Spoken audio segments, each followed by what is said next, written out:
কাঙ্ক্ষিত সংস্কার, যথাযথ বিচার ও সুষ্ঠু নির্বাচন ছাড়া অন্তর্বর্তী সরকারের পিছু হটার কোনো সুযোগ নেই বলে মনে করেন এবি পার্টির চেয়ারম্যান মুজিবুর রহমান মঞ্জু। সরকার কখনো বিএনপি, কখনো ছাত্রদের মন জুগিয়ে চলতে গিয়ে নিজেদের অবস্থান দুর্বল করে ফেলেছে। এই সরকার যদি তার লক্ষ্য অর্জনে সফল না হয়, তাহলে ভবিষ্যতে সরকারের সাথে সংশ্লিষ্ট সকলকে কঠিন পরিস্থিতির সম্মুখীন হতে হবে বলেও তিনি সতর্ক করেন। আজ এবি পার্টি চট্টগ্রাম মহানগর আয়োজিত রাজনীতিবিদ, শিক্ষাবিদ, বুদ্ধিজীবী, সাংবাদিক ও ব্যবসায়ীদের সম্মানে ইফতার মাহফিলে প্রধান অতিথির বক্তব্য প্রদানকালে তিনি এসব কথা বলেন। চট্টগ্রামে হোটেল আগ্রাবাদে বিকাল ৫টায় এই ইফতার মাহফিল অনুষ্ঠিত হয়।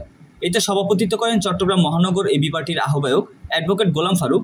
এবি পার্টি চট্টগ্রাম মহানগরের যুগ্ম সদস্য সচিব ইঞ্জিনিয়ার জায়েদ হোসেন চৌধুরীর সঞ্চালনায় ইফতার মাহফিলে আরও বক্তব্য রাখেন এবি পার্টির কেন্দ্রীয় vice chairman lieutenant colonel Mohammad Didarul Alam, কেন্দ্রীয় বিদ্যুৎ ও জ্বালানি বিষয়ক সম্পাদক ইঞ্জিনিয়ার লোকমান, কেন্দ্রীয় নির্বাহী পরিষদ সদস্য ও চট্টগ্রাম মহানগর যুগ্ম আহ্বায়ক সিদ্দিকুর রহমান, কেন্দ্রীয় শিল্প ও বাণিজ্য বিষয়ক সম্পাদক আশরাফ মাহমুদ রুমেল, কেন্দ্রীয় সাংগঠনিক সম্পাদক ও চট্টগ্রাম মহানগর সদস্য সচিব অ্যাডভোকেট সৈয়দ আবুল কাশেম, এবি পার্টি চট্টগ্রাম মহানগরের যুগ্ম সদস্য সচিব শহীদুল ইসলাম বাবুল, এবি যুব পার্টি চট্টগ্রাম মহানগরের সমন্বয়ক অ্যাডভোকেট আব্দুর রহমান মনির, চট্টগ্রাম উত্তর জেলা এবি পার্টির সমন্বয়ক জিয়া চৌধুরী।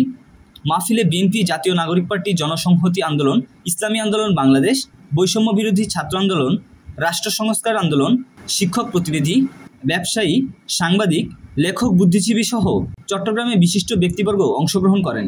অনুষ্ঠানে আরও উপস্থিত ছিলেন এবি পার্টির উত্তর জেলা কমিটির সদস্য বোরহান উদ্দিন, চট্টগ্রাম মহানগর কমিটির সদস্য আতাউর রহমান নূর, এবি যুব পার্টির চট্টগ্রাম মহানগর সহ সমন্বয়ক মোহাম্মদ জাবেদ, রোটারিয়ান ওমর ফারুক, বাকলিয়া থানা সমন্বয়ক মোহাম্মদ আসগর, জাহিদুর রহমান, এস.এম. আবুল কাশেম, সবুজ কর্মকার, নাজমুল হক, তরিকুল ইসলাম প্রমুখ।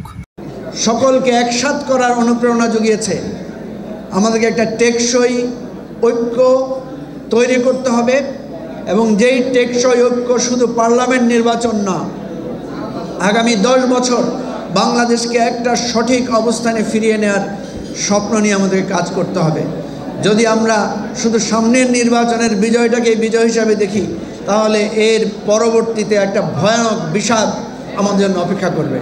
সেই বিষাদ থেকে আল্লাহ আমাদেরকে হেফাজত করুক। আমরা যাতে জাতীয় ঐক্যের মাধ্যমে পরস্পর একটা সুন্দর বাংলাদেশ উপহার পেতে পারি, সেটাই আমাদের প্রত্যাশা। আমরা সেই স্বপ্নকে সামনে রেখে আমার বাংলাদেশ পার্টি, এবি পার্টি গঠন করেছি, যে পার্টির মূলনীতিই হচ্ছে সাম্য, মানবিক মর্যাদা এবং সুবিচারের ভিত্তিতে একটা কল্যাণমূলক রাষ্ট্র আমরা স্বপ্ন দেখতে চাই। এবং আমরা বলেছি, ধর্ম কিংবা কোনো মতবাদের ভিত্তিতে রাজনৈতিক মতপার্থক্য নয়, ধর্ম এবং আমাদের মুক্তিযুদ্ধের চেতনা, অঙ্গীকারকে রাখতে হবে জাতীয় ঐক্যের স্থানে। সেগুলো নিয়ে কোনো বিভেদ না করে আমরা আমাদের অধিকারের জায়গায় একটা ঐক্য তৈরি করতে চাই। যেমনিভাবে শেখ হাসিনার ফ্যাসিবাদের বিরুদ্ধে আমরা ডান বাম, উত্তর দক্ষিণ, ইসলামী অন ইসলামী, প্রগতিশীল সবাই মিলে রাজপথে সংগ্রাম করেছিলাম, রক্ত দিয়েছিলাম।